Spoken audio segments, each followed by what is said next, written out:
You want to know what tarnished what we had? Let's get into it. It's time. Hey beautiful people, how you are doing today? It's your girl Destiny here and welcome to my channel. How you are doing? Hope you guys are doing great. It's weekend, it's just like I want to see if I can make weekend story time because you guys really love story time videos. So yeah, I'm thinking of making weekend a lot of story time spicy. So grab something to eat. This one is this is another juicy story time that's going to come in two parts. So, in this part of the story, this is a story of a young girl who came online to talk about our relationship as a lesbian. I know here on this channel we usually talk about the dynamic between a man and a woman, how men treat women and how women feel. But also we usually don't talk more about we don't talk enough about relationship between lesbian gays and all that and how toxic sometimes some of this relationship can be because sometimes some women actually feel like if they date other women it's going to take away the trouble, the toxic relationship and all that, but I feel like that's not it. But anyway, this young lady came online to share her story after her ex-girlfriend, which is I think she's in a sports, Sandora or something, that's her name, if I'm not mistaken. I think she's in the women's sports and all that, women basketball, if I'm not mistaken. Okay, because she's huge, she's tall. Anyway, apparently she and this lady they've been dated, and they just really went on to spiral into surviving. Like it was a whole mess, but this is the beginning of the story, which I want you to follow up. Okay, it was a whole mess and you want to stay true to the end of this entire drama, like just stay. But this is what started the entire drama of the series that has been going on TikTok of surviving Sadora. And it all started up with this young lady coming to talk about how a relationship with Sadora, because they were well known on social media that they were a couple. A lot of people aspire to be them. A lot of people love their relationship. But what they don't know was the fact that, according to this lady, that the relationship was very toxic and all that. And this lady went on to narrate what happened to the relationship and why the relationship ended, because apparently Sandora does not want the public or social media to know why the relationship really ended. But just stay tuned. Let's go check out this story and then we'll come back and talk more. I didn't realize that you can still get blocked text messages on your laptop. And I just stumbled across one from a certain somebody saying I tarnished what we had. And what I'm posting on social media has ruined it. You want to know what tarnished what we had? Let's get into it. It's time. Part one of who the fuck did I take to Mexico? Okay. So we wake up 3 a.m. for the plane ride. Already was scared because she is not good in the mornings. Okay, was always very angry. So I tried not to step on her toes, try to stay out of her way until we got to the airport. We got on the plane, everything was fine, and then we sat next to each other, ordered a beer, and I accidentally spilled some of my beer on her leg. So what'd she do? Got up and went and sat on the opposite side of the aisle from me for the rest of the plane ride. And what I do? Looked outside the window and cried until I fell asleep and until we got to Mexico. The trip that I completely paid for and planned. Planned because she said I didn't plan any dates. Enough dates. Or get her enough flowers. Right. Okay. Yeah. So we get off the plane, we get to the shuttle that I booked, and we get on the shuttle. We have beers waiting for us, water waiting for us, and we get into a car crash. Not even 20 minutes into the ride. If that wasn't a sign enough itself from the Mayan gods, I don't know what it was. I should have taken it. But obviously I'm not good at reading signs, okay? The first 2 nights were fine until the third day came around and she was getting upset that she wasn't in control of the plan. So I told her we could do whatever she wanted to do because it was her birthday. And what she wanted to do was rent an ATV. So we went and got the ATV, we had it for the whole day, and then came nighttime. She looks at me and says, I want to go exploring. I said, okay. And so what did we do? We left our phones in the hotel room and started to drive the ATV in the dark in Mexico. We're going past the hotels, we're going past the shops, and I'm asking her where is she planning to go right now? What is her goal? And she says she wants to go to the Arch. After the arch, it's pitch black. Like, there are jaguar crossing signs. Okay, that was part one. We're gonna stop for part two. Oh my god. At this point, I am begging her to turn it around and for us to do this in the daytime when we have our phones, because we left our phones to be more present in the moment. She's not answering me. She's just going and going faster. We're now past the arch and it's pitch black, and it's the scariest thing I've ever experienced. And I'm begging her, screaming, please stop the ATV. Please stop the ATV. And she stops it as hard as she can, shoves me to the ground, looks me dead in my eyes, and then takes off and leaves me in the pitch fucking black. So what do? I get up and I start running for my fucking life, because I don't know what else. I didn't know what else to do in that situation. I'm literally telling myself, you're going to make it, Liv. You're going to make it. All I can hear are the sounds of my footsteps on the fucking ground, because you can't hear anything else. It's pitch black jungle. Okay?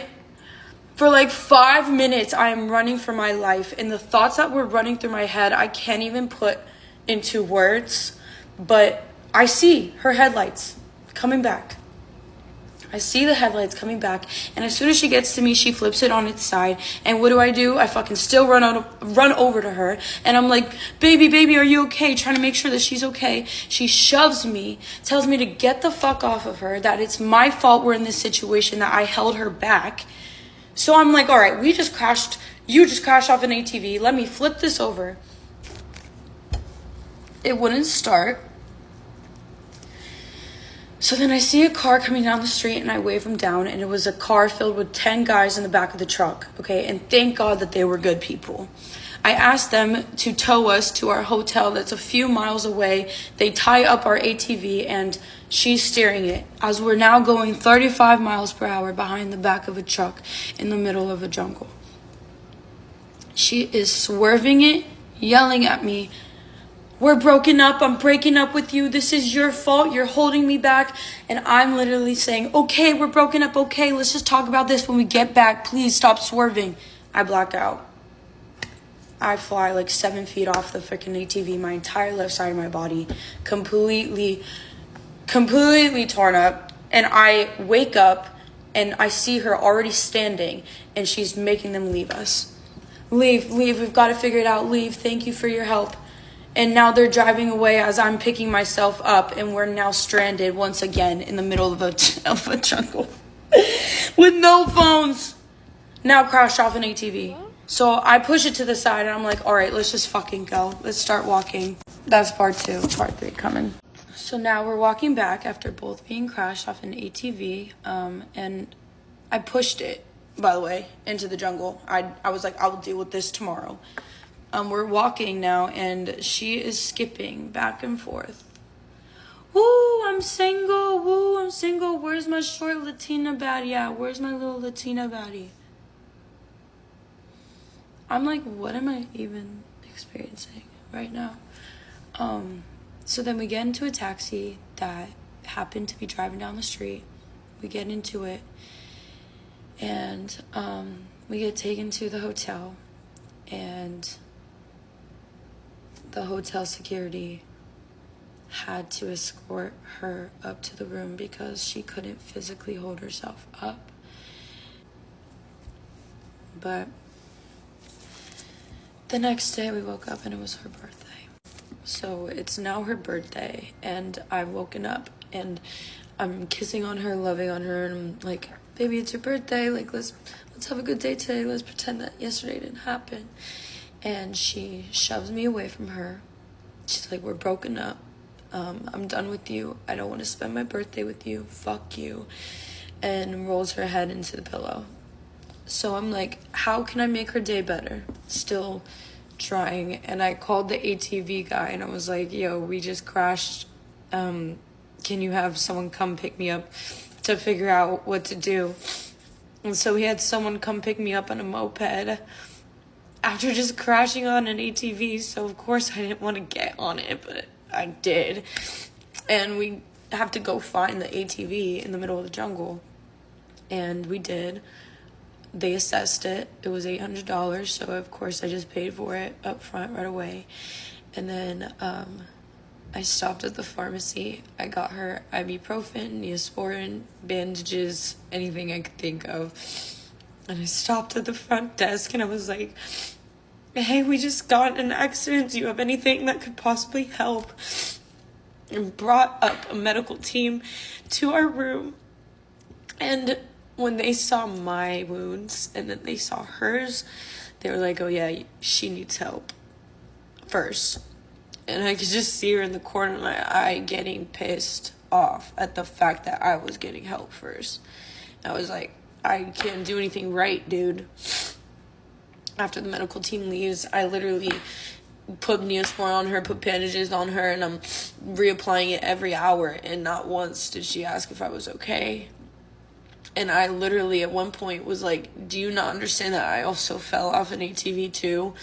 That I'm doing everything I can today to make your day better, and you're just pushing me away.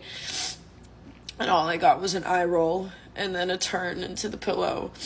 So I spent that day for hours circling the hotel room, losing my mind, just thinking of what I could do to wake her up or make her feel better.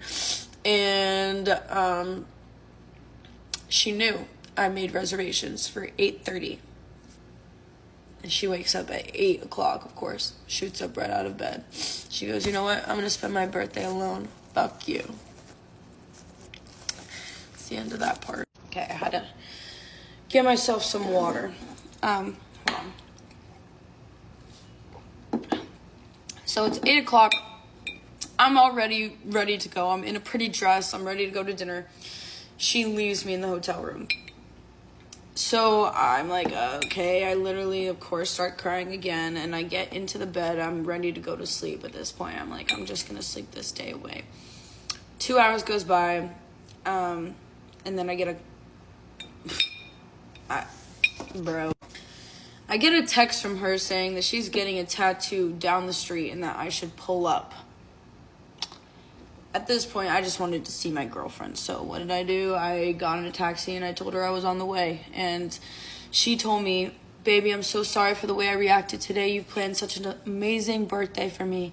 I just want my birthday to be manic, quote unquote. So I said, let's just talk about this when we get back to the States. Let's have a great rest of your birthday. I love you.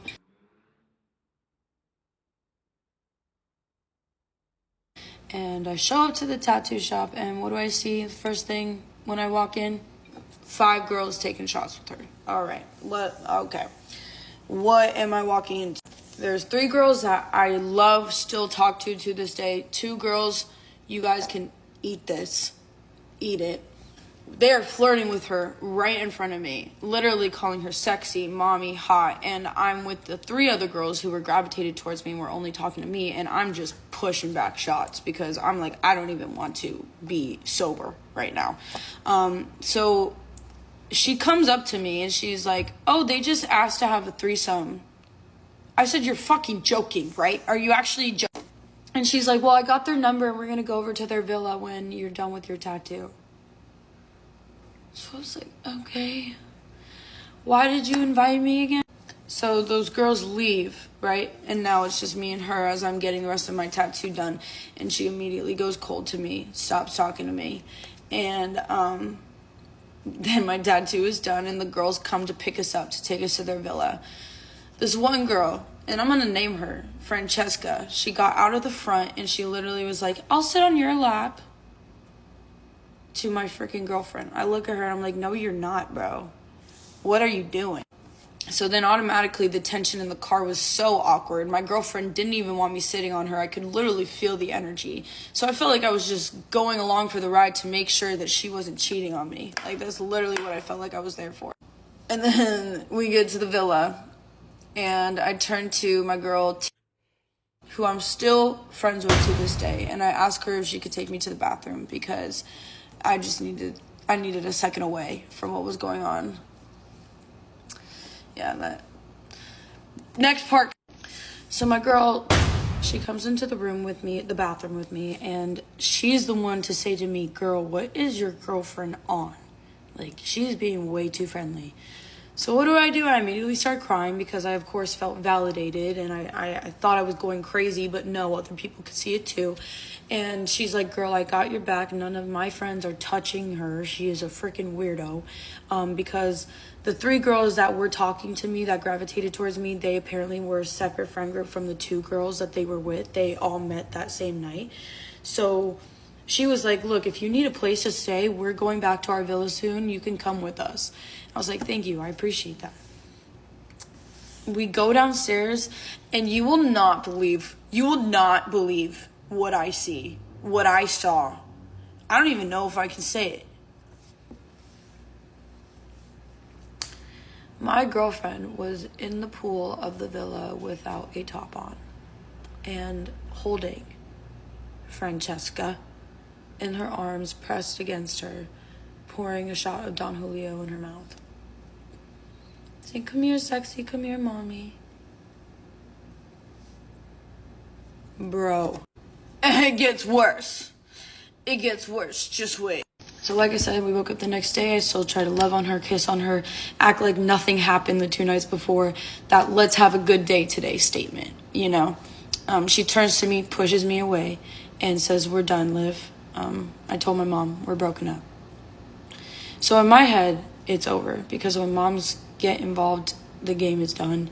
And but then she goes on to call her right in front of me on speakerphone, and her mom says, oh, hi honey, how was your birthday? Because she didn't speak to her. She didn't speak to anyone on her birthday. She slept the entire day away.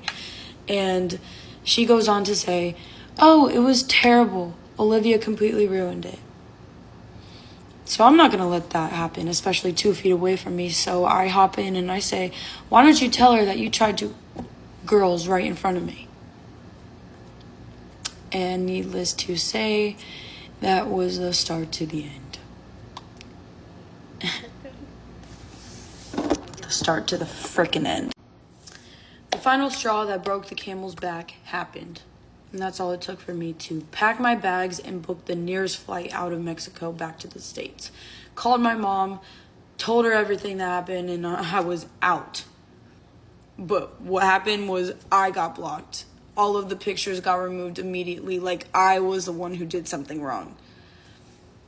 And that's what started the social media snowball, even though they were the one to come to me, pressing me, saying that if I took it to social media, they would pursue legal action. That was the first thing said to me. Not an apology. Freaking bruh.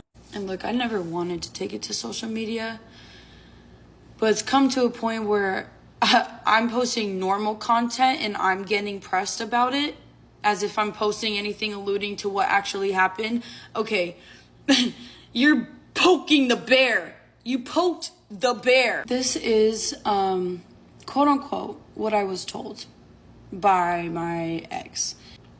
Have an amazing life, Olivia. Truly, I hope you find your soulmate. It's not me.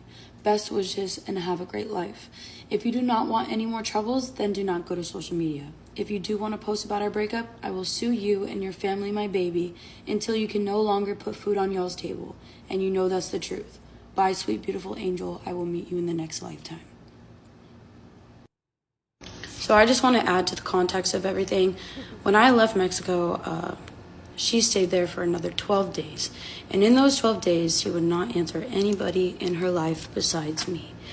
So me, being the person I am, still cared for her physical well-being and reached out to her multiple times throughout those 12 days to make sure that she was getting home to the States successfully. We didn't go no contact until after I got all of my things back from our apartment.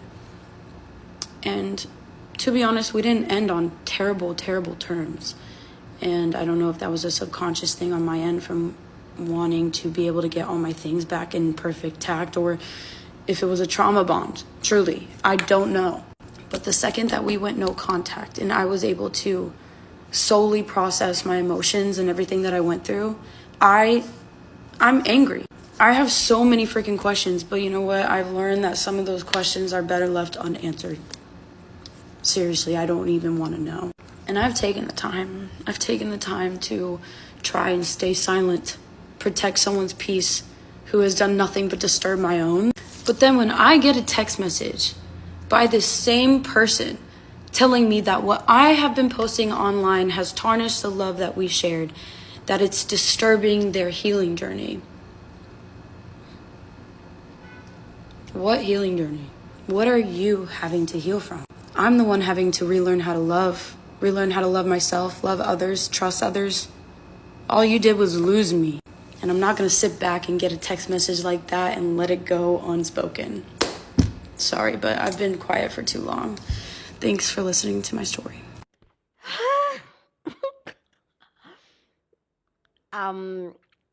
Honestly, I don't even know how to feel about this story. Please go down in the comment section and share your thoughts. I'd love to know what you think about the story down in the comment section. But as always, keep it respectful, okay? You're on the channel, we're allowed to disagree, but we do it in a respectful way, okay?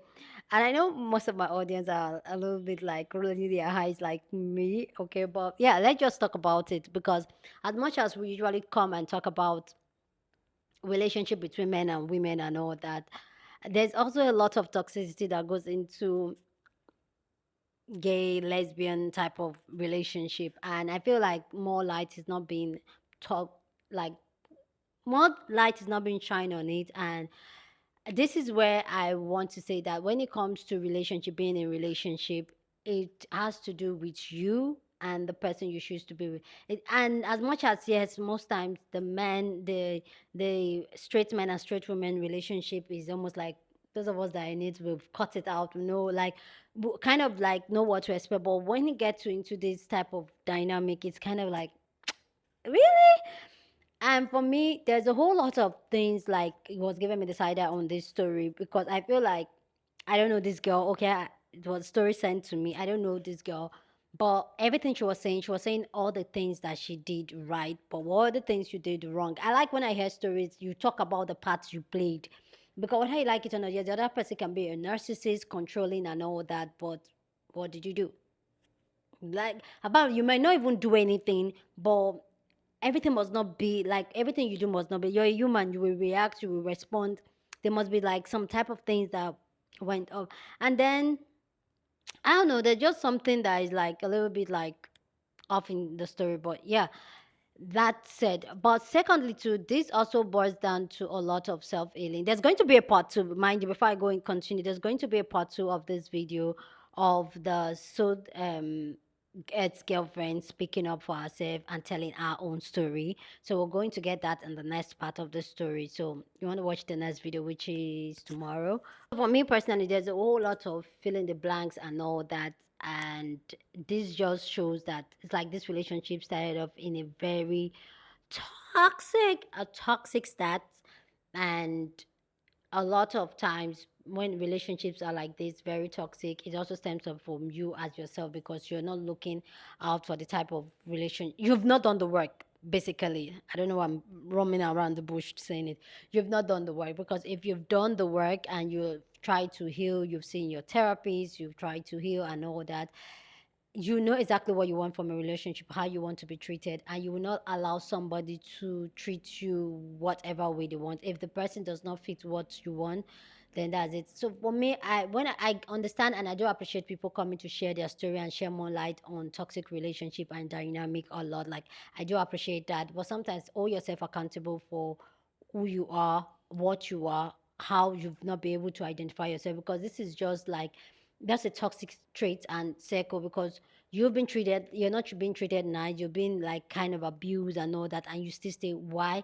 That just shows that you've not done in the work, and no blame to her, okay, but generally when things like this repeatedly happen and you keep staying, one thing you should do is to stop and ask yourself, like, why are you staying? What is that thing that is making you stay in a place where you're not being treated, or you don't feel welcome, that you feel like you're being manipulated? Why are you staying? So you can find that answer for yourself. It's going to be, and sometimes it also boils down to you growing up, you're looking for that one person that is just going to love you unconditionally and just pour into you, you pour into them. And when you find this one person that you think loves you, no matter any other thing the person does, you just want to let me this light is not lighting again. Oh. So let's just leave it there. So no matter what the person does, you try to overlook it and make excuses for them. So ask yourself, and this is where, yeah, on this channel we always talk about self-healing, self-worth, know who you are. Like, it's very important for you to do the work. It's very important for you to go heal so that you can be a better version of yourself, and so that you can know what not to take when people, generally, not just in relationship, what not to take, how people treat you. You'll be able to stand on 10 toes and stand on business. Anyway, guys, let me leave now. The sun is already down. Anyway, guys, please go down in the comment section and share your thoughts. Love to know what you think about this amazing conversation down in the comment section. But as always, keep it respectful. Here on this channel, we're allowed to disagree, but we do it in a respectful way, okay? There's going to be a part two, like I said, so you want to be subscribed to the channel. Don't forget to give this video a thumbs up, smash the like button, because this helps YouTube to push out my content for more people to see, and that will be you supporting this channel and this girl, okay? So go on and do that. Subscribe if you haven't, and I'll see you guys in my next video. Deuces!